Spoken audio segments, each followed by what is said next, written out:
You can get there from here, where the roads are winding, the stories are crazy, and maps don't mean a thing. So grab your boots and saddle up, we are chasing tales untamed. From haunted mines to mountain pines, no two roads are the same. The compass spins, the banjo grins, we ride where legends claim. On the Can't Get There From Here podcast, where truth wears a crooked wing. Can't get there. Hello, peoples. I'm Canny Bellingham, and I'm here with my lifelong bestest friend since we were both 12, Warren Reed. Say hi, Warren. I Yeah, nobody cares. Anyway, Warren is an actual published author and has actually published a historical novel about how family tragedies have a tendency to cause inherited trauma. It's a well written book full of deep research and amazing and tragic discoveries. But he's here to help me break down a new genre of historical documentary that is beginning to rapidly proliferate on YouTube. Now, Warren, you are an author of several books. So, of course, you are an expert in this genre of typing a single sentence into AI generator and create an entire story in milliseconds. Is that correct? I think it'd be far-reaching to call me an expert in it. We'll say that I've experimented with AI. I don't know that that makes me an expert. Did you And inhale? I I held it for as long as I could. Okay. But no, I did use AI to generate like a synopsis tag on this novel in progress I have right now. It's frighteningly resourceful and just kind of terrifying in a lot of ways. But at any rate, I'm playing around with it. I'm not an expert yet. Maybe perhaps one day I will be. Okay. Okay. Well, so since you're not using AI, how many novels are you able to spit out per day? Well, gosh. Whatever the most negative number below zero is, that's about where I am. I'm not spitting anything out every day other than maybe a few cuss words or whatever, depending what it is. All But yeah. right. All right. Oh, okay. Well, Warren, would you mind telling your listeners a bit about yourself? Sure. Well, I've spent my whole life among the moss and mold of the Pacific Northwest. I'm living now in the town of Kingston, Washington, otherwise known as Gateway to the Olympic Peninsula, for what it's worth. That's kind of northwest of Seattle. I've been lucky to have traveled a good deal around the world. I've come to realize that when all's said and done, people are people. And then I think, well, isn't that a deep statement? Because what else would people be? I've yet to travel to a country where all the people are supermodels or lampshades or anything like that. So people are people wherever you go. But in all seriousness, I'm a retired teacher and school administrator and a writer when I happen to be able to produce anyway. My husband's a landscape designer, and we live in a beautiful garden. Well, not in the garden, surrounded by the garden. You Of his, actually have a house in I that have garden. a house, yes. Okay. Okay. Um, You're not and in Williams. no, no, not at the moment. Okay. And yeah, so we live here with our two very rapidly aging dogs. So Ah, okay. All right. Well, on to this subject of this video that we're going to break down. Okay, I've been listening to these videos from this genre for a few weeks now. And I started with mysteries and legends that were centered around the Ozark Mountains. I live in the Ozarks of Missouri. As far as mountains ranges go, it's rather underwhelming to look at. It's not at all like the Cascades like you got up there. But to be fair, they are very old. In their prime, before the invention of trees, they were probably very impressive, all jagged and craggy with erupting volcanoes that looked very impressive to the fish and other aquatic creatures that swam around them during the, I don't know, the Jurassic period or whatever. yes, But, yeah, no, yeah. or, yeah, Uh, but when the plates start grinding together and South America, Africa, and North America decided to end their throuple as they were legally separated from each other, well, these kinds of traumatic events tend to wear on you until you are just a prone tangle of large bumps. Happens to the best of us. Anyway, a series of dirt growths that span several states is fertile ground for strange occurrences. Ever since this area was considered the Wild West, there have been plenty of weird and even terrible events in the Ozarks. However, after listening to the videos in this genre, I'm forced to conclude that only weird and terrible events ever happen here. Move over, Florida man. I'm sure you'll someday be interesting again, but there's a new freak in town, and they're unique, to state it kindly. I think it's something about the mountains, the higher elevations, less oxygen, more Right? rain, and moss, and places to hide and get lost and never be seen again. Maybe, I don't know. Yeah, yeah. I imagine that it has a lot to do with it. Today, however, though, we're going to be visiting Oregon because we know that nothing weird ever happens there. It's Oregon. No, right. If the AI apocalypse doesn't happen and turn videos like this into contraband, we might get around to reviewing the weird happenings here in the Ozarks eventually. Let's talk a bit about the author of this history, if I can use that term so loosely. Did you happen to look at the YouTube channel? I did. Well, I've scanned through it. It's quite interesting. This legacy of fear. Mhm. Um, yeah, you stumbled on it way before I did. I'm just still learning about it. Tell me a little bit more about that. Well, it's called Legacy Fear, like you said, which tells us right there that this channel only cares about intellectual honesty and researching the historical accuracy of these sorts of videos. Absolutely. In the channel description, it says, "Welcome to Legacy of Fear, a channel where forgotten bloodlines, cursed institutions, and vanishing families come to haunt you. Dive into terrifying tales of abandoned churches, twisted family secrets, and sinister events buried by time. If it was meant to stay hidden, we'll bring it to light, and never a true statement has ever been said." It's absolutely forgotten bloodlines, abandoned churches, don't forget, and twisted family secrets are some of the things I saw. I'm thinking, well, twisted family secrets, are there any other kind, really? But Right? I was intrigued and yet concerned when I was looking at it, thinking, wouldn't such things be expected to stay hidden away from the light? I wondered, but no. Legacy of Fear promises that, quote, if it was meant to stay hidden, we'll bring it to light. And I'm thinking, well, maybe they could do a segment on my favorite blue sweater that I lost track of in 1998. Like, bring that into the light again, please. Full things. That would be great, but, they're working on history right now, so we gotta wait for that, obviously. Maybe if, your blue sweater gets, suddenly becomes sentient and starts going around killing people, then we'll find out about it. One can hope. Ah, yep, we can only hope.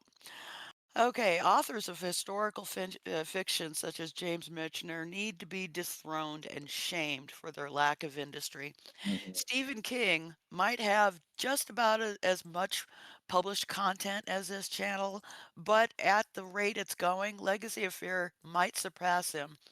On closer examination of the page, you'll notice a certain theme. Judging from the upload dates, the author and historian produces as much as two well-researched and tightly edited dissertations per day. Boy, that was a mouthful.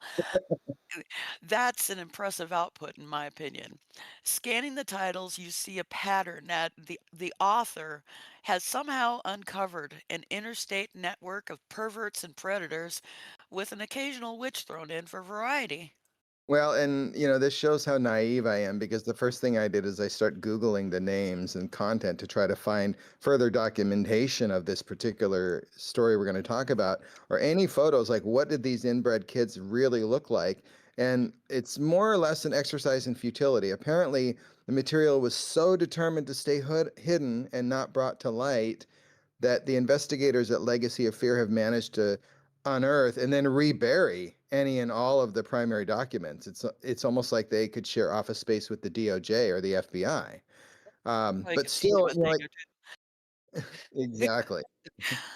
So, but still, like scanning through the YouTube page, it's hard to scoff at the sheer volume of stories there. I mean, there are themes for sure. There's the plantation owner, the inheritance, the mistress, the slave, the reverend, the bride. It's almost like the makings of a board game that's yet to be realized, like with American Gothic style portraits of folks staring stoically at the viewer. Like, click on me. They seem to be pleading, click on me and immerse yourself in the legacy of fear. Ooh, gives me chills just thinking about it. Oh. Our story opens introducing Waldo Oates, who had relocated to the area hoping to build a timber empire. Visualize what that might look like. And the video doesn't help with that because all you see through this entire video is a black and white still image of two exsanguinated people with pale hair and pale eyes who look very similar to each other. Well, Timber Empire. I mean, the Empire of Timber. All I kept thinking of was like the elaborate tree house in Swiss Family Robinson or something. Now Yeah. that was an empire. The house that's behind the sinister young couple or in that image, it's really not the best representation of what I would think of as an empire. Yeah, I agree. Well, the two figures in the picture, one is male and the other is a pregnant female. How do we know she's pregnant? Because she's turned sideways, staring accusingly at the viewer, almost like she's saying, "Now look what you did." Well, nothing says, "Look, I'm so pregnant," than the profile shot with the hands placed lovingly on the bump. It's less dramatic than maybe pointing a finger at it with one hand and showing a thumbs down with the other, I suppose. Waldo established the capital of his nation state on 200 acres, which sat at the end of a dirt road that snaked for miles through the dense forest. Well, and I'm glad that they clarified that it was a dirt road because those concrete highways of the 1900s were much more convenient and less snaking. But homesteaders usually couldn't afford to have them put in. Exactly.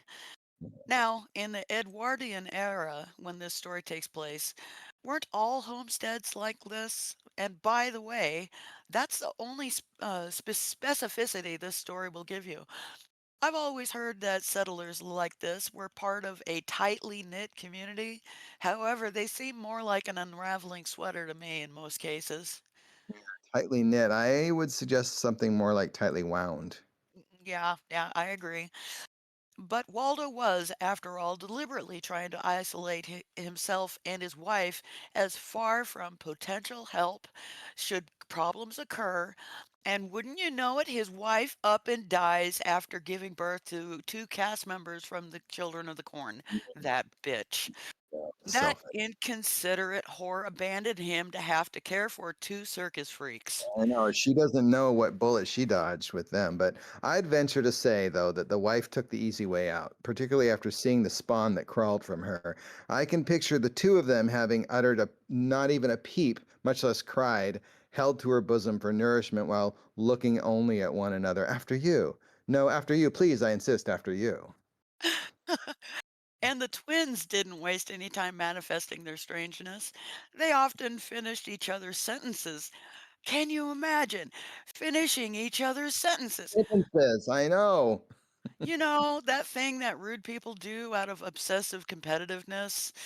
Well, evidently, that's a symptom of diabolical intentions, which supports my stance that all twins should be murdered at birth. Yes, twins by and large are sinister and deservedly prone to mistrust. Even those pairs that seem okay are really telepathically plotting. Usually it's plotting other people's deaths, but now and then there's the rare but not too rare instance in which they're plotting one another's death. Again, after you. No, please, after you. Then one of these freaks goes to school and gets teased. Teased! Can you imagine? This poor isolated child tries to get an education, and her reward is to have school kids call her names. This this is a pivotal event that causes it causes an ordinary evolutionary mutant to turn into a diabolical vessel of evil. So Waldo, who was One more time. So Waldo, who was furious over his daughter's treatment, decided they no longer needed any influence from society, which is which is not ever traumatic or turns out to be a bad decision later. The narrator, darkly in a gravelly voice of someone who is on the scotch and cigarette diet, visits a town, it became even more sporadic. Because nothing fixes problems better than like isolating your strange children from society. Oh, yeah, works every time. Hmm. The narrator tells us that the twins would spend hours locked in the attic and often sat just staring at each other in silence. Now, a good parent might occasionally check in on his kids at regular intervals just to make sure they aren't getting overly rambunctious and summoning demons or whatnot. But Wilbur had a unique parenting style, you might say. It appears he only checked on his kids every few years and avoided them altogether the rest of the time. Did you get that impression, Warren? I did, and after withdrawing the twins from school for cruel treatment, like slamming lockers and rank underarm odor, that's damn middle school hallway again. I mean, I have my own issues thinking about middle school, but there's nothing better than faking homeschool with your creepy kids who seem to have only eyes for one another. I Hmm. have the sense that Waldo's resources on parenting and teaching were pretty sparse, and I don't recall the narrator mentioning a childcare manual among the books that were on the shelf. Maybe he flipped through the pages of the Bible for some help. And I'm thinking if only there was like an index in the back of the Bible, he could have just gone straight to like, what do I do when my emotionally detached children insist on sleeping in the same room and behaving like a pair of married cobras? Apparently, just praying and hand wringing and denial was the suggested solution because that's exactly what he did. But, there you go. Yeah, yep. Well, the narrator continues to describe the weird behavior of the twins. Their names, by the way, are Phoebe and Wilbur. And here I think we should discuss the importance of naming your creepy twins. I think Waldo should have known that these names would eventually lead to his kids engaging in nefarious activities. His name was Waldo Oates, after all. The rules of nomenclature dictate that if you can learn everything you ever need to know just by learning someone's name, then you got to be very careful what you name them. Of course, someone named Wilbur Oates would want to put as much distance between himself and the rest of humanity. That name calls to mind someone who has the personality of paste. It would be someone who would blend well with a flock of chickens. Naming his Walking Dead cast members, Phoebe and Wilbur, was just asking for trouble. They had serial killer vibes emanating from them like a miasma. Yes, he was the genesis of the disengaged parent. I think if you looked into the children's school records, you'd probably see that Waldo did not show up for any of the parent teacher conferences, nor did he appear at the Christmas pageant or the talent show where Phoebe and Wilbur probably stood staring at one another unblinking for like a full 7 minutes before the headmaster gently guided them from the stage. Oh, that would have been something.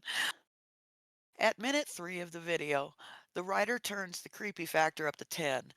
The kids start sharing a bedroom. According to the narrator, when questioned about this sleeping arrangement, by whom we're allowed to just guess, the twins responded by saying it was natural and it had always been that way.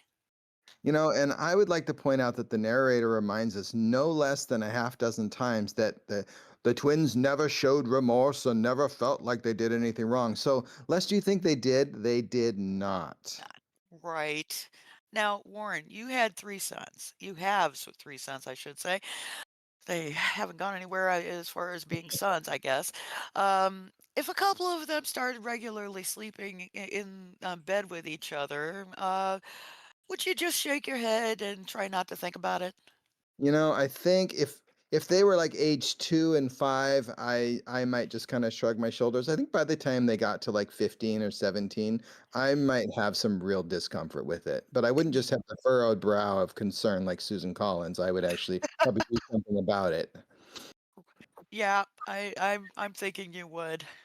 Yeah. It's But, according to this writing, it seems that the best, or at least according to Waldo, is the best course of action was just to believe that his kids were knew what they're doing and had best be just left to it, right?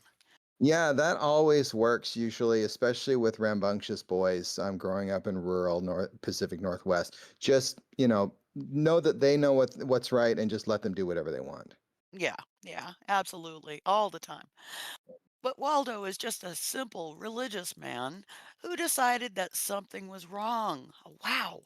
So Mm, he did what any responsible parent might do. Absolutely nothing in response to his teenage kids banging each other I know. Teenage kids appreciate when parents do absolutely nothing. all the time. Mm. We learned that in between bump and grind sessions, the twins started studying books left by their paternal grandfather about animal breeding. The grandfather was considered eccentric by the community. You don't say. Eccentric. These books also included genealogy, old treaties on family lineage, and basic concepts on heredity. The hell was his grandfather doing? So, what I take from this is that their grandfather was a eugenicist. Am I right in that, or was it just a very disturbed collection of fetish porn, do you think? I think you lean correct on that. I was struck by the fact that the community considered the grandfather as, quote, eccentric, mainly because I figured that back in the homesteading years, that adjective probably described half the population in those regions. I mean, hell, even today, it's probably safe to say much of the Pacific Northwest could be called eccentric. I Now, think you're correct. yeah, I do agree that there was a certain amount of interest in eugenics, but throughout I kept wondering what kind of condition all those books would have been in. I mean, thinking of the damp and the cold, and not to mention the growing amount of earth being displaced before the floorboards, which we'll get to later. But Spoilers. I would think it would have basically turned the whole collection into mold factories. Harsh winter seems to be the final accelerant that spurs the twins into diabolical action. Somehow, the local merchant knows more about what's happening in Waldo's home than Waldo. While buying supplies after winter, the merchant asks about wedding plans. Now Waldo and the twins were snowed in for 3 months, as far as I understand. Right. Warren, I need your input on this. Are the twins texting wedding plans to the local retailers? I would imagine social media back then was nothing more than like idle gossip in the dry goods store, or Phoebe didn't strike me as the giddy, blushing bride type who'd be sending out like save the date cards to everyone. So I really don't know how they knew about this supposed wedding.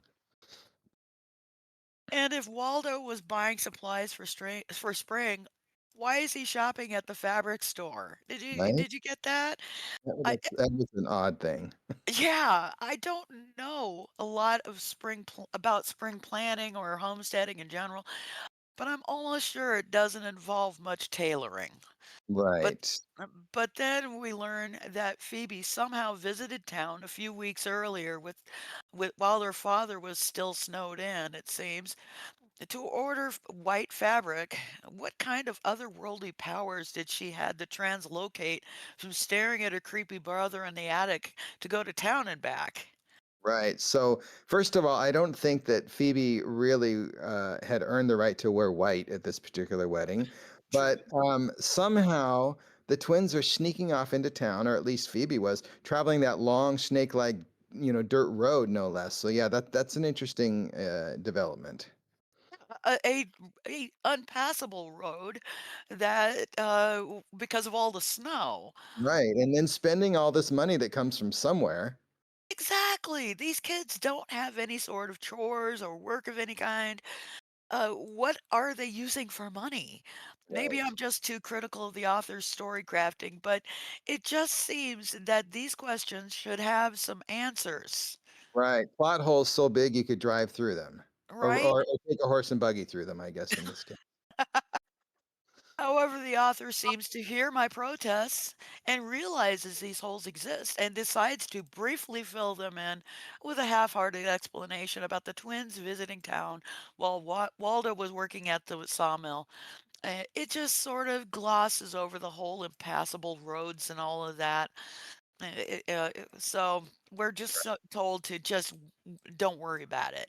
Right. And meanwhile, Waldo, for his part, is the ultimate clueless, helpless parent, as we've talked about.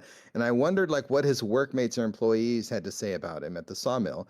Did they love him because they could just say, "Well, I've been working 3 hours straight. I'm going to go home and come back next week, but you'll pay me in full." And Waldo would just say, "Oh, well, I reckon so, since you're all of adult age and everything." For some reason, that matters. Yes. Yeah, so Waldo, atop everything else, was probably a communist because that's what communists are known for. He Mhm. probably let his workers unionize too, I imagine. Imagine labor negotiations with Waldo. Well, I guess margarita parties at the lunchtime every day is a reasonable request. The ultimate pushover, obviously. Oh, yeah. I want him for my boss. Yes. Waldo hears about fabric purchases and some kind of ceremony, and it looks like he's finally going to confront his canoodling kids. Right, like the fireman standing among the cinders of a burned down house deciding now it's high time to remind the family to change the smoke detector batteries. Exactly. Okay, well, now a reasonable person would decide the situation had got out of hand and decide to separate his two kids. But Waldo is somehow persuaded by his kids to help with the wedding plans.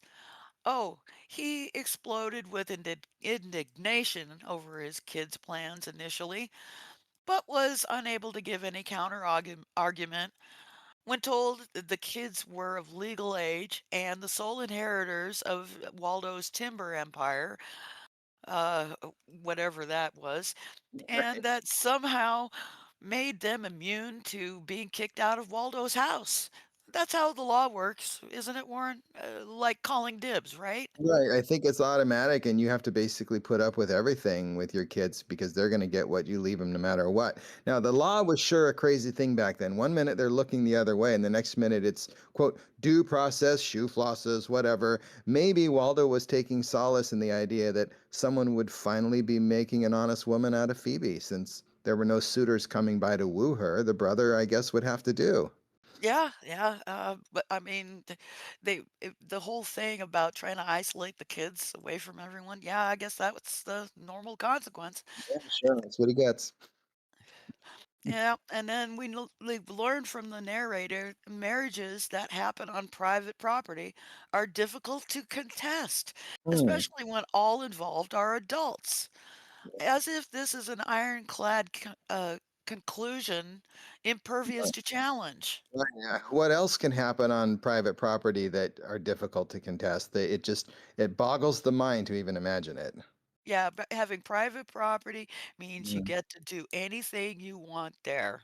Well, and I take pause that the inclusion of the word especially, especially when they're all involved are adults. It seems like a strange qualifier, as if one or both of the couple were not adults. It might still be difficult to contest, but not impossible. Right? As No. soon as they are married, Waldo passively allows his two kids to evict him from the main bedroom of the house, and Waldo began avoiding the house during the day, but he'd pretty much been already been doing that, so little had actually changed. In a different bedroom, Waldo did his best to ignore the sounds of his two kids banging each other. Well, and I keep imagining Waldo walking around, and every time he turns the corner, there's something, and he just sort of folds his arms and says "harumph," and then turns around and walks the other way. He's doing a lot of harumphing in his late age. Yep. And then Waldo had to make it all about him. He Mm, used his kids' relationship as an excuse to drink heavier than usual, to try to finally, right? To try try to drown out the guilt and confusion he justifiably felt after being among the worst parents ever. Was so indifferent to what his kids were up to. He only questioned them when they started digging in the basement and boarding up windows. I'm not sure that I'd be so sanguine if I discovered my offspring threatening the foundations of my two-story home and refused to give any real explanation for it. Right, and it's interesting where each person draws their own red line, right? So Waldo was a drunk and apparently deaf, since he apparently wasn't bothered by the sound of his kids procreating overhead and offspring wailing beneath him. In fact, the story claims that he was so devastated when he finally found out all that was happening in his house where he lived that he never recovered. I'm thinking, really? Like, I notice when the towels are put away differently in my house, or when one of my kids tried to blow weed smoke out their windows. I would think that most people would pick up on the creation of an entire basement in their house and a full-scale experiment in horror happening in a 1,500 square foot house. Oh, I want to remind the listeners that the twins didn't have jobs or anything that produced an income. From what the narrator has told us, these two uh, uh, uh, banged each other and made construction decisions on their father's home without his knowledge or input. So when the narrator tells us that the twins started making large purchases of chemicals and hardware, they had to be using their father's money. And as with every other weird new idea these kids came up with, Waldo just watches and becomes increasingly more freaked out by his children. I don't normally blame the victim in stories like this, but I totally blame the victim here. Well, in the Venn diagram of who's to blame, Waldo's circle definitely overlaps plenty with the twins. Absolutely. Yeah. The following autumn, Phoebe is pregnant. Yay! Now the narrator seems to think the news of the baby's ancestral parent should bring joy to the household. On what planet might that happen? Waldo is suddenly the one and only grandparent, and the twins will introduce themselves to their baby as Aunt Phoebe and the mother, and Uncle Wilbur, the father. But instead of joy, anticipation of the baby was met with a heavy silence. Yes, by now the notion of, quote, healthy boundaries is left down that long, snaking dirt road at the end of the property line. When the first child was born on what else? A stormy night, huh? Huh? Oh. That was disturbed by Phoebe's screams, and Wilbur would not like Waldo in the room, and Wilbur would not let Waldo in the room to try to help his daughter. In the end, Phoebe gave birth, and Waldo was finally able to see the infant. It had extra fingers on its hands and a misshapen head. Waldo reacts as if the baby has tentacles and a proboscis. But Phoebe and Wilbur couldn't be prouder. 8 months later, Phoebe pooped out another baby, a boy this time, and even though the baby appeared completely normal, Phoebe and Wilbur acted like the vehicle maintenance contract on the buggy had just expired. As well. And apparently, after all the screaming, the house was then rewarded with complete silence. Again, like who was around later to share that little detail? Apparently, though, crying was for babies, or at least normal babies. Bad parenting is still on the menu in the Oates house. The twins treated the two babies differently, showering one with praise and practically ignoring the second baby. They also continued with construction in the basement, none of which was ever shown to Waldo, nor did Waldo make any effort to see what the kids were doing in his house. Right? Like when I was a kid, I couldn't move my dresser from one wall to the other without my mom yelling, "What the hell is going on?" Basement construction is both hard and noisy. Very. At this point in the narrative, is it is at this point in the narrative that a new character is abruptly introduced. Homer Mixon. Was it Mixon or Nixon? I wasn't I quite don't a know. it was hard to hear that. I'm gonna say Mixon appeared at the property, and I literally mean appeared.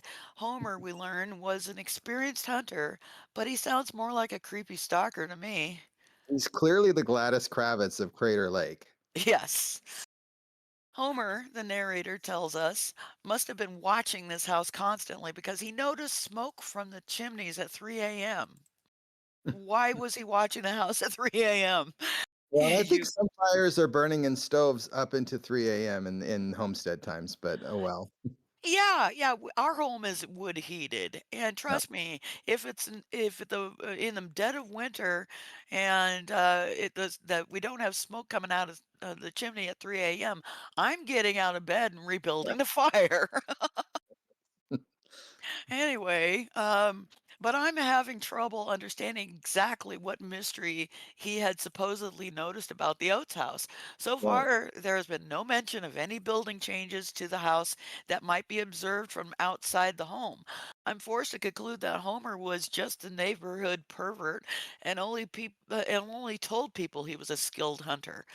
Homer had served in the war against Indians. Which war?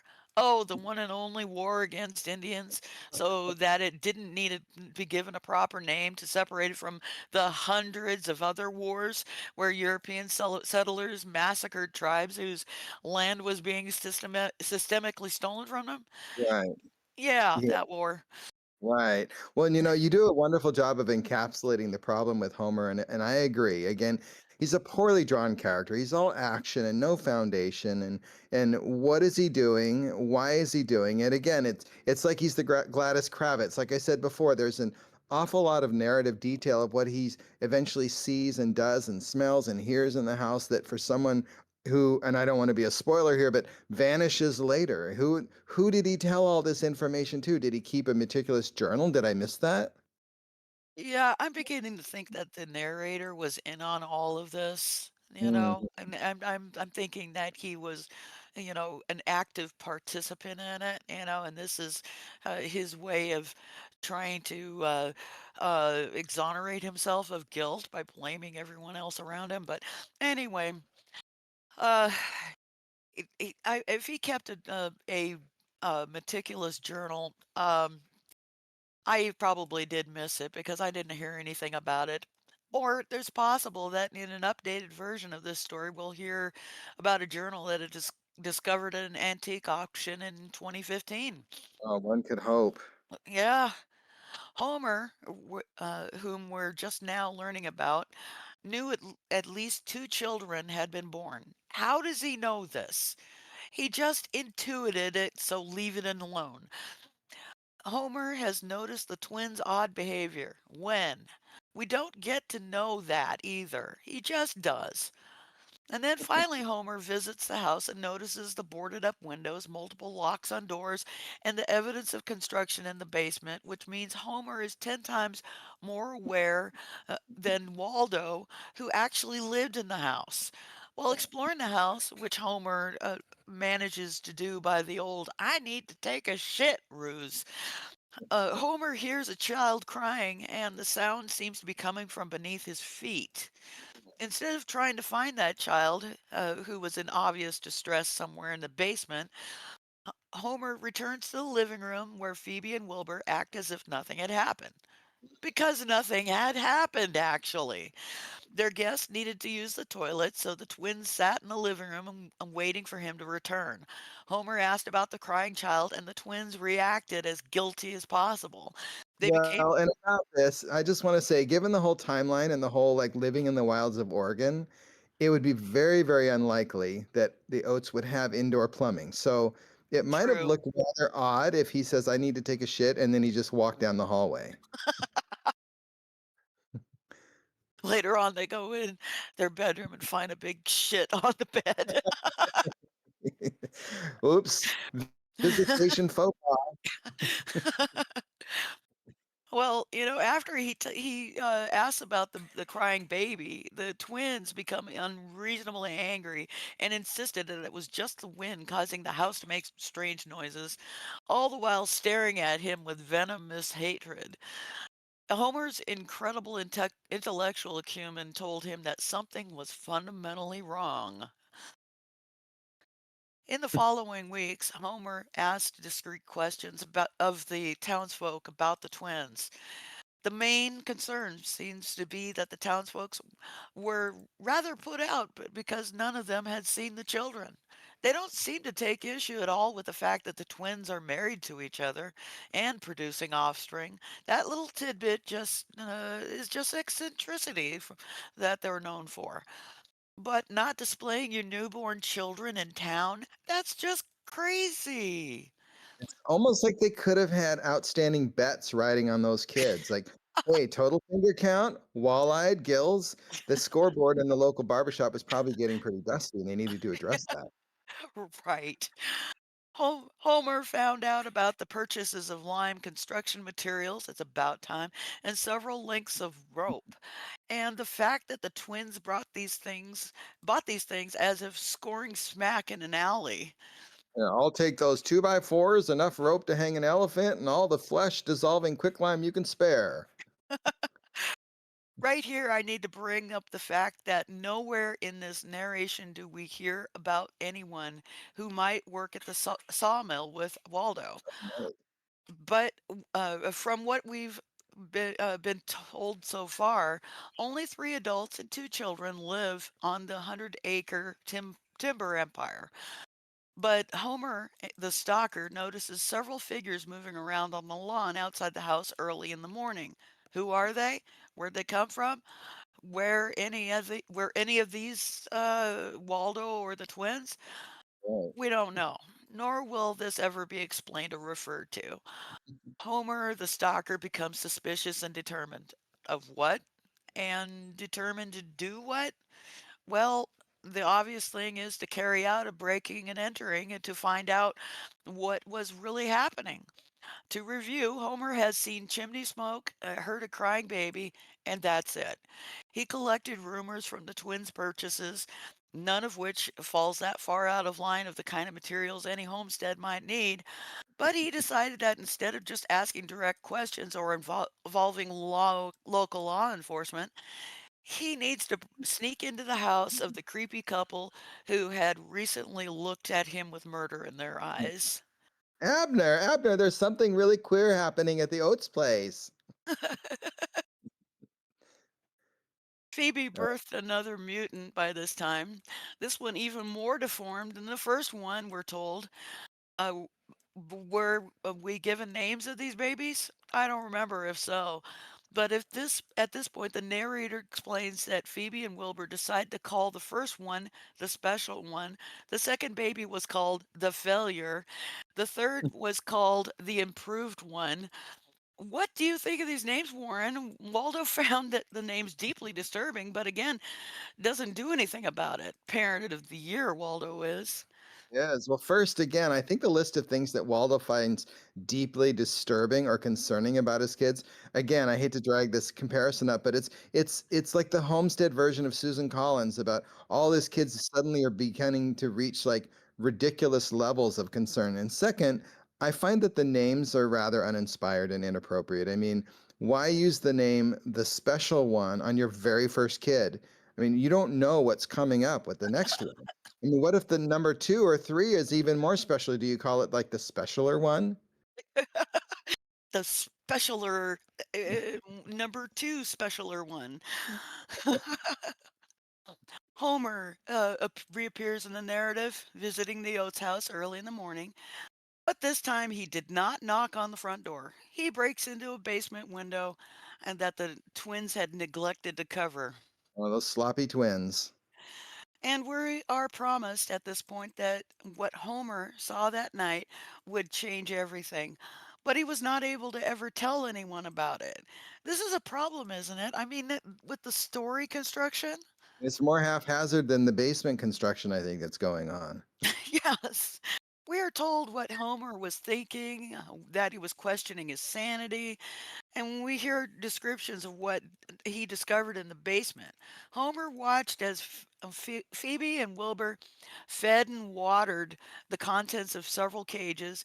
From the cages, Homer hears the sounds of human children and realizes that the twins were treating their children like lab animals. However, we, the listeners of this tale, shouldn't know any of this because the next sentence discovers Homer's disappearance. He never had a chance to share any of this information with anyone. Remember the foreshadowing?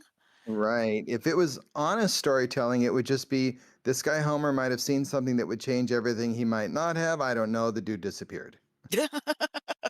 Very simple, much simpler. Searchers found Homer's rifle about half a mile from the Oates property. On this circumstantial evidence, the community suddenly believed the Oates family were responsible not only for Homer's disappearance, but that anyone who might try to get close to the Oates home would vanish at the hands of the Oates family. Let's examine this a bit. The rifle was found a mile from the Oates home. Presumably, it was within a mile or so of several properties, but no one uh, knew that Homer was stalking the Oates property, spying on them at all hours of the day and night. It was several days before anyone even realized he was missing.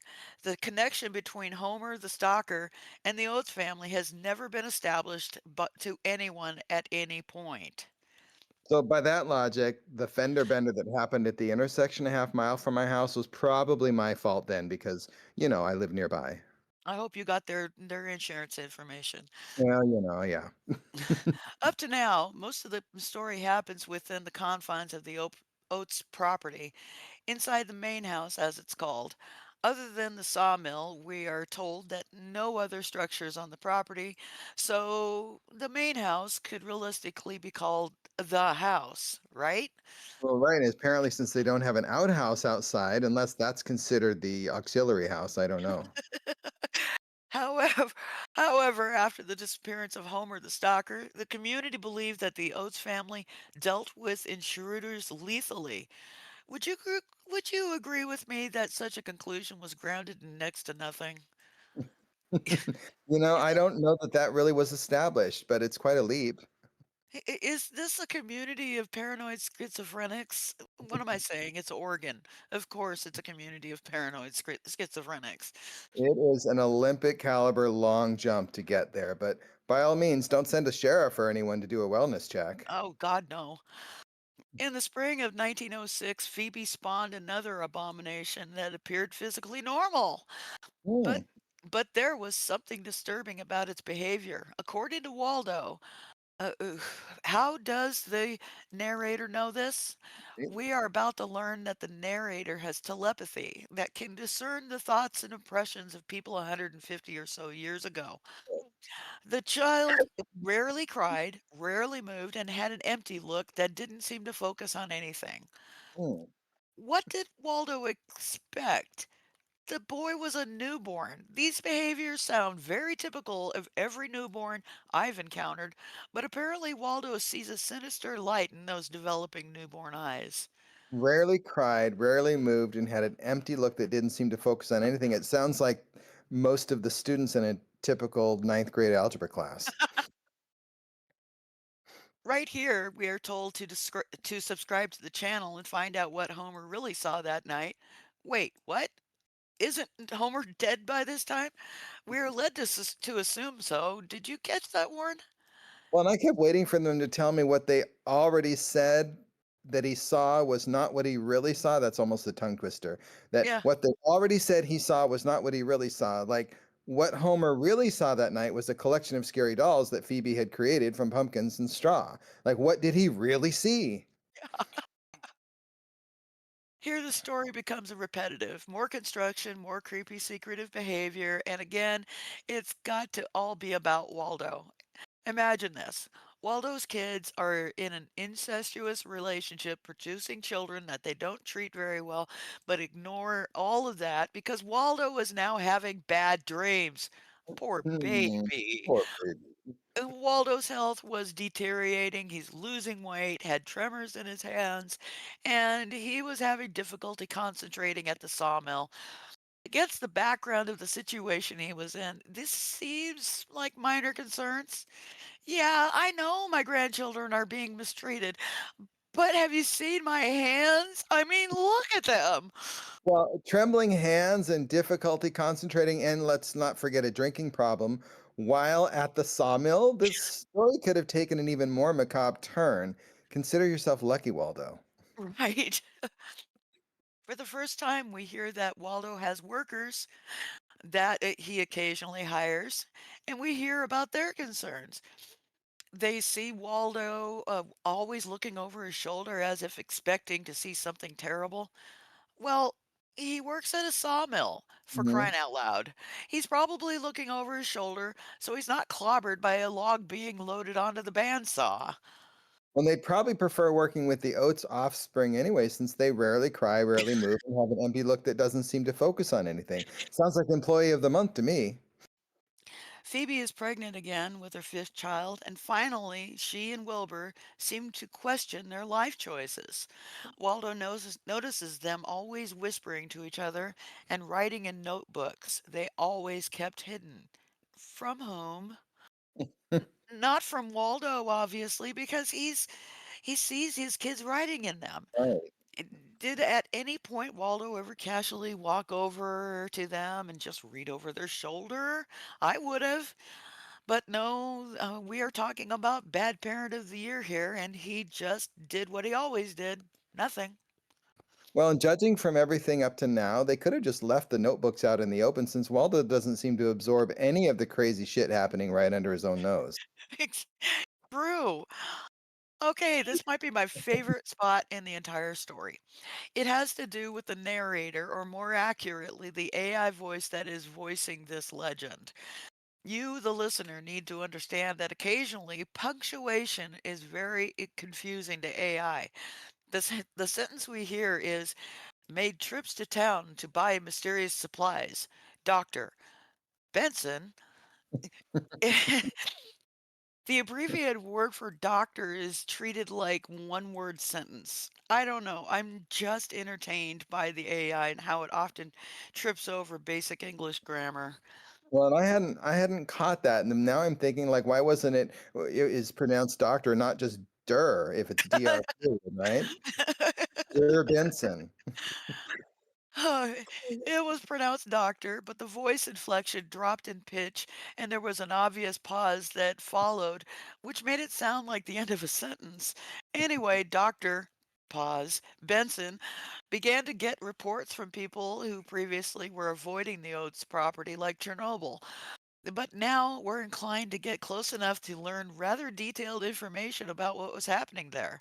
A lumberjack reported hearing children's voices coming from the property. A Hmm. traveling merchant saw Wilbur carrying a sheet wrapped form that moved into the basement. The merchant had offered to help with what is not explained. And Wilbur saw the merchant and made a gesture to tell the merchant to stay away. It's like the makings of a joke. So, a lumberjack and a traveling merchant walk up to a creepy house. Let's examine this reasonably, okay? Some dude gets lost while trying to sell stuff to random homesteads, shelters from a storm near the Oates place, and suddenly appears offering to help a stranger carry something to his basement. We are left to guess what is wrapped in the sheets. So it's possible that it could have been an animal Wilbur was about to butcher. This is not uncommon, and doing such things in the basement is just practical, especially if it has been storming outside. If I thought it was alone, if I thought I was alone and a stranger just appears on my property, I'm going to tell them to go away too. Right, those darn pioneer Jehovah's Witnesses. A bunch of rumors of disappearances began to circulate in the region, so naturally everyone blamed the Oates family, as you do. Of course. Phoebe gives birth to the fifth child again at this point. I hate those recurring births. Yeah, they suck. Didn't I just Okay. push you out? Right. Okay, maybe I'm confused and we'll need to go back and re-listen to this part. And I did. And yeah, this is what happened. But I'm nearly convinced that Phoebe gives birth to the same child twice, with a year interval in between. Did Wilbur shove the baby back into his sister and say, "No, this one needs a bit longer"? When the child is born a second time, it's a girl now.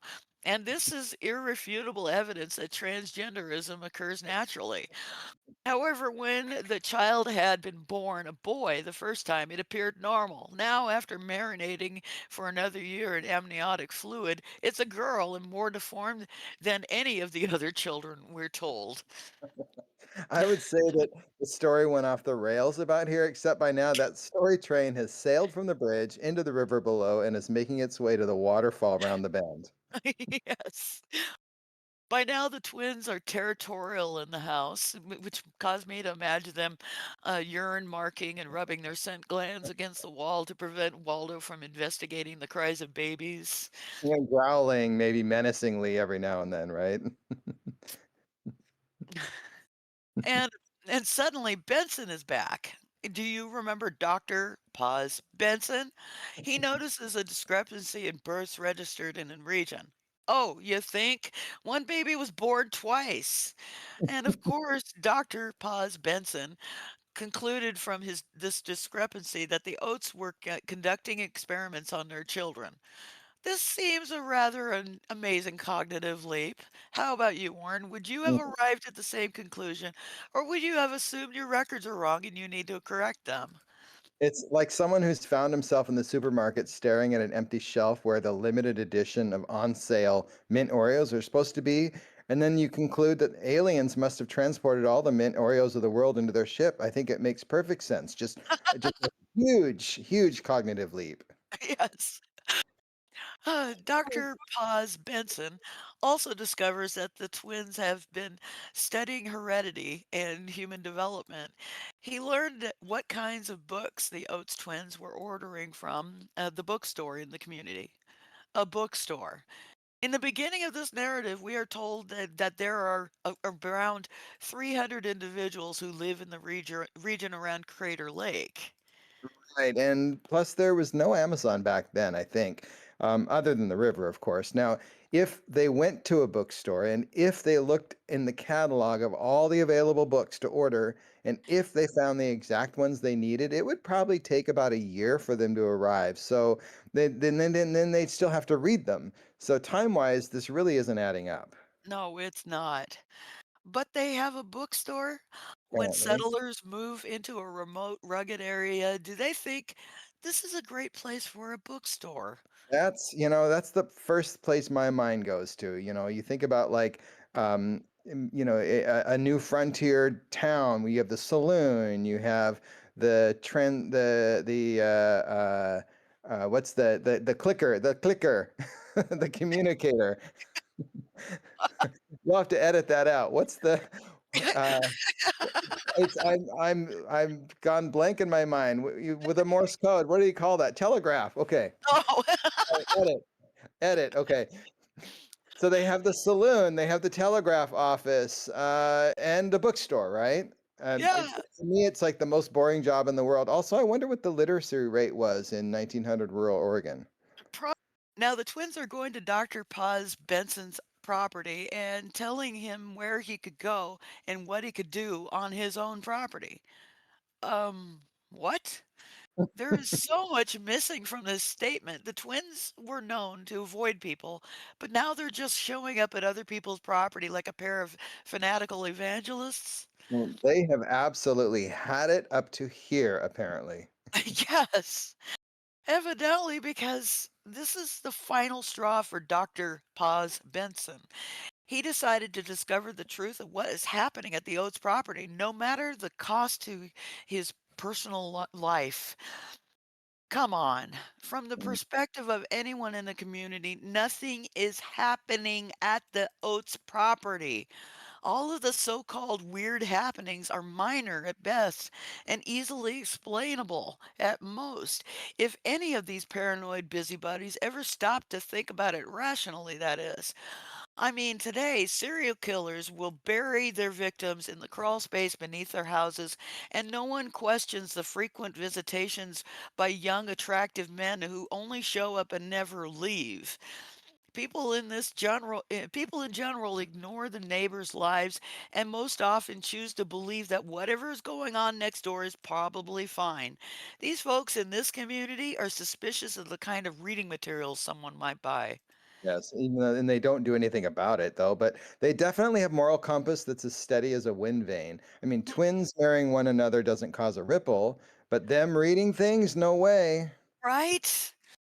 Ugh. Phoebe squeezed out another baby in early 1909, the sixth and final pregnancy, we are told. Waldo was barely aware of it, though. He begins suspecting that the twins now have plans for him. For a remote, isolated property, there are sure a lot of people who claim to have heard and seen strange things in the area everyone avoided. I'm sorry, but both these things can't be true, right? It's like me avoiding Taco Bell at all costs, only to find myself there every meal. Right. We're missing the scene where there's the creepy know-it-all in town that constantly tells people, "I dare you to go by the Oates house. I double dare you." Yeah. Dr. Paz Benson started watching the property through binoculars at this point. Perfectly normal behavior. He spent several nights hidden in the forest around the property spying on the house. I need to restate here that very little horrifying events have happened which should raise concern to the other members of this community. Everyone seems fine with the twins marrying each other and producing kids, so what are they actually spooked by? Well, and I have to add too that, apparently all the windows are boarded up and all the nefarious stuff's happening inside. So what is Dr. Benson looking at through his binoculars for hours and hours at a time? I mean, that in itself is rather insane. Plus, I'm also wondering now, where's the sheriff in all this? At least have a scene where Dr. Pause Benson goes to the law with concerns and they laugh him out of the station. At least give us that. Yeah, yeah, please. Thank you. In December 19, oh, I almost said 2012. In December 1912, Dr. Paz Benson finally decided he'd seen enough. And it's about time, right? He'd been spying on the house for who knows how long, living in the forest clear into December. The last date mentioned in this was 1909. So I'm led to believe he's been living in the forest for nearly 3 years. Does Staring up at the boarded house with no act. yes. Does he see other patients there? Has he set up his practice beneath the cedar tree and put up a sign? The Oates family don't notice this guy? Did he wear a ghillie suit to blend into the vegetation the entire time? He comes out of hiding, announces himself to the creepy twins under the masterful guise of wanting to make a medical visit at the Oates home. And of course, he disappeared, never having a chance to give any kind of report on what he found there, and thus negating the possibility of any of us knowing anything that happened to him since he began creeping on the property for a few years. His carriage is found abandoned 2 miles from the old property, with his horses still hitched. What the actual fuck? So it begs the question of again of how they knew he was in the woods all those years. I mean, did he have a sign on his door saying "Out of office, will return when I finally see all the crazy shit happening at the Oates place"? Right? How long had those poor creatures been left standing there in the freezing elements? A year? 2 years? More? The horses were clearly frightened.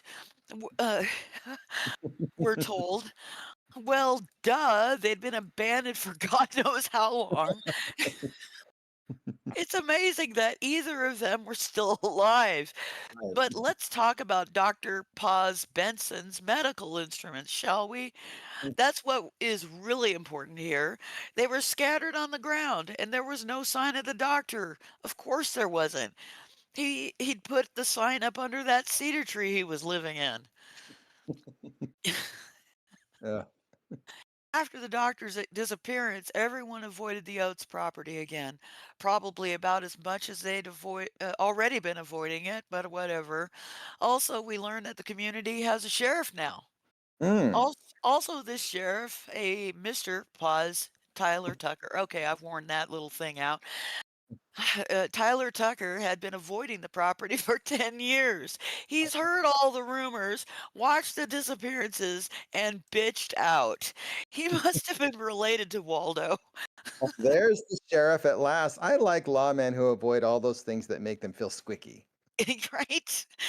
Now we learn that people from other towns were now asking questions about missing relatives who'd passed through the region, which pressured Sheriff Tucker to finally do his fucking job. He was worried that he might lose his job if he didn't take action. Wow, his concern seems misplaced to me. Who cares if people are disappearing around here? But I guess I might want to keep my job. Well, in his defense, the lower the population, the less policing he has to do. So for a while, it's been a win-win for Tucker. Yes. On a side note, it was at this point that I glanced over at the other suggested videos on YouTube and saw one with the thumbnail description, "Guests check in for supper but left as soup." I I'm just about wanted to include that savory little tidbit. that is awesome. Sounds delicious. Yes. Tucker, the chicken sheriff, finally mustered enough courage to obtain a search warrant from a judge somewhere, we have to presume. And again, this area has a population of 300, a bookstore, and supposedly a courthouse. I envision the judge exclaiming, "Now a warrant?" Really? Moving on, in March of 1913, Tucker brought two deputies and a county representative with him to help him serve the warrant to the Oates family. The twins received the group on their porch with fanatical glazed eyes. They just looked at each other and smiled when served the warrant. Wilbur said they'd been waiting for this visit for a long time. I think perhaps you'd better both come inside. Very good. Nice Yeah, impression of Riff Raff. yeah. Homage to Happy Horror. Right? The discovered the visitors discovered the metal bars on the windows where they hadn't been sealed shut, the multiple locks on doors, and on the upper floor, Tucker found evidence of the Oates family life, meaning they found each of the kids being severely mistreated by their parents. But the most disturbing thing that Tucker found was the artwork, of course. Drawings of family trees and schemes of family characteristics and variations. We spend a minute or two focused on the notes and drawings, and I get the feeling that the narrator wants to listen wants the listener to be shocked at these things. But Hmm. Tucker finally tore himself away from these to finally get around to looking for the kids. Well, and somewhere Tucker had a long list of things and organized them accordingly, and in the end determined that the artwork was the most disturbing. I mean, I felt the same way in certain one-star motel rooms I've been in, but I think there were more disturbing things in that house than the artwork. I agree. Each child is isolated in squalor and behaved exactly like you'd think a child with limited human contact and a near total lack of affection might behave, whether they were the product of incest or not. But the narrator is trying to convince us that it is precisely because their parents were closely related that they looked and behaved as they did. Tucker continues his investigation in the basement and discovers more children kept in terrible conditions. In the fourth room, Tucker discovers the body of a child in an advanced stage of composition. When questioned about the dead child, Wilbur explained that not all specimens survived the process. I'm not at all sure what process was happening here. Hmm.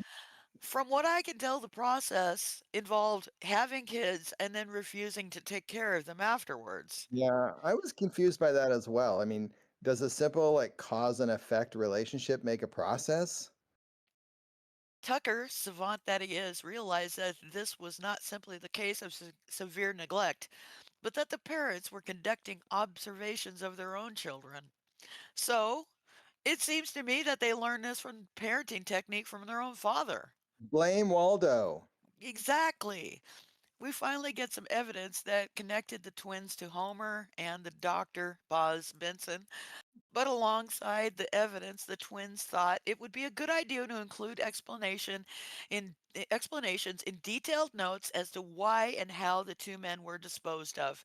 In the words of Simon Whistler, don't write down your crimes. Well, in case they have to do it again, though, it's good to have the notes to remind them how to do it. Remember, YouTube wasn't invented yet. And true, true. As if everything up to now wasn't bad enough, Tucker has found the notes and the blueprints describing how the twins wanted to expand their operations, including acquiring more test subjects. And Mhm. your little dog, too, I guess. We finally hear about what Waldo has been doing all this time. Waldo was found in the attic room in a state of almost complete mental collapse, we're told. Mm. Waldo had secretly tried to annotate what was happening by making marks on the roof beams to count the days.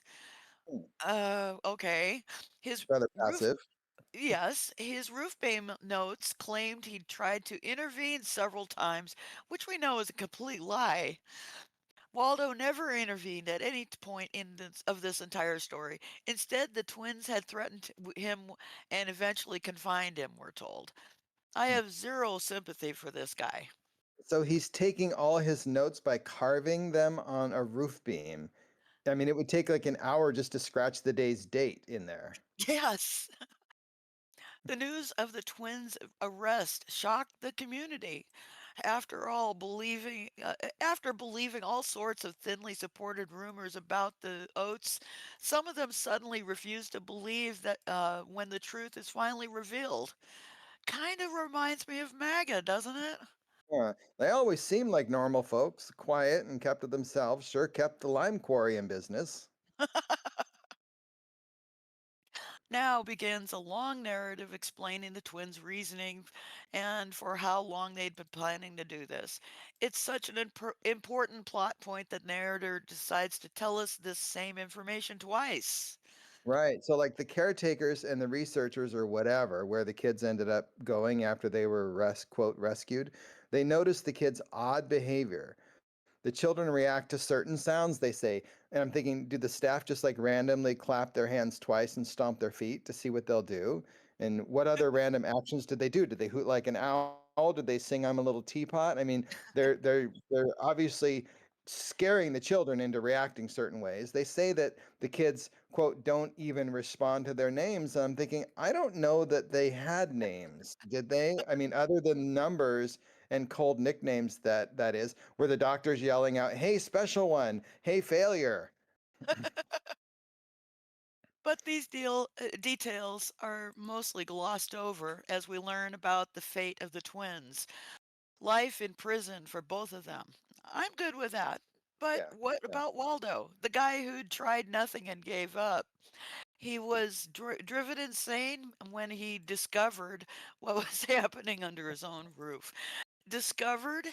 Discovered? He had witnessed each and every act of his two kids, and not once did he try to prevent any of it. The narrator insinuates that Waldo is somehow the victim in this tale.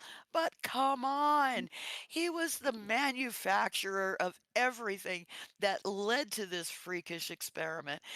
He's much worse than the children whom the narrator tries to imply are inherently evil due to their unholy union between their parents. Well, and I'm thinking like it begs the question of whether or not Waldo was the inspiration for the character of Schultz in Hogan's Hero. I see nothing, I hear nothing. Yes. We then are told about the fates of the four surviving children. Okay, we know one of the kids died, but there was six in total. The sixth child is not ever mentioned. Uh, the listener is supposed to just assume that it had in fact died, but it was so unimportant of a detail that the narrator neglects to even talk about it. Right. As for the house where all of this happened, well, it committed suicide, or so the community believed. Yeah, some thought it might be arson, and others thought perhaps it had been struck by lightning. but the reasonable ones decided that the house couldn't take it anymore and offed itself. I think that that's the best explanation I think for everything. Again, maybe next time it'll know to change those smoke detector batteries for itself. I mean, Hmm. daylight savings wasn't a thing yet, so it didn't have that helpful reminder, but the house was smart enough it could have figured that out. Exactly. Then we learned that Phoebe died in prison in 1934 of natural causes. And this fact made me realize that people are still dying from this ailment today. Have you noticed that, Warren? All of the time I hear about charities that fund research to cure cancer, AIDS, diabetes, and other unnatural ailments, I guess. But no one ever is interested in trying to cure the most common cause of death of all time. I think it's kind of a fundamental oversight. Yeah, it's like old age, as well. Like I all those years ago I'd hear that somebody passed away and of old age, and I imagine that somewhere inside us is like a clock that simply just runs out. I mean, I'm thinking research how to rewind those old clocks. Exactly. Seems simple to me. We are not told how Wilbur dies or whether he died, even. We only know that he survived up to, until 1951. After that, who knows? We are expected to believe that he has somehow stopped surviving. No natural causes? His clock just ran out. Yeah, any hoozle beazle. Our attention is directed towards the Oats property, where strange sounds are heard and trees grow strangely, whatever that entails. And here the narrator decides to add as much padding as possible to stretch the video length out as far as possible. It sounds like this. In the silent mountains of Oregon, where trees grow dense enough to hide humanity's darkest secret, the legend of the Oates property remains as a haunted reminder of what happens when isolation and obsession combine lethally. The story of Phoebe and Wilbur Oates forces us to confront the uncomfortable truths that the deepest horrors don't come from supernatural forces or creatures of our imagination, but from the human capacity to rationalize the unthinkable. Two siblings who should have protected their children instead transformed them into objects of observation, convincing themselves they were serving a greater purpose. What makes this legend even more disturbing is the coldness in which the twins conducted their actions. They didn't act on impulse or moments of anger. Every action was calculated, documented, and justified in their twisted minds as scientific progress.